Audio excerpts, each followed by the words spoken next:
Vëllai i Anita Haradinajt martohet, Ramushi ndan momente unike. Një ditë e veçantë për familjen Muçaj. Sonte, Learti vëllai i Anita Haradinaj i ka dhënë fund beqarisë në një ceremoni martese madhështore, duke kurorzuar dashurim me partneren e tij, Sabinën. Dasma po zhvillohet në një nga lokalet më luksoze të kryeqytetit dhe është shoqëruar me shumë emocione, elegancë dhe fytyra të njohura të jetës publike. Ramush Haradinaj, ish kryeministri i Kosovës dhe bashkëshorti i Anitës, ka ndarë me ndjekësit në rrjetet sociale disa fotografi nga ceremonia, duke përcjell një urim të përzemërt për çiftin. Një kapitull i ri jetësor i nisur për Leartin dhe Sabinën. Qofshit të bekuar në jetë.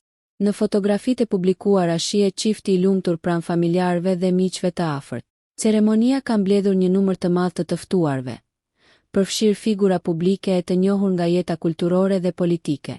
Urime çiftit të ri në këtë kapitull të ri të jetës së tyre. Nëse ju pëlqeu kjo video, shkoni në kanalin e YouTube-it Big VIP Albania Kosova, që e gjeni në bio. Mos harroni që të bëni subscribe dhe të klikoni butonin e ziljes që të informoheni për videot më të reja.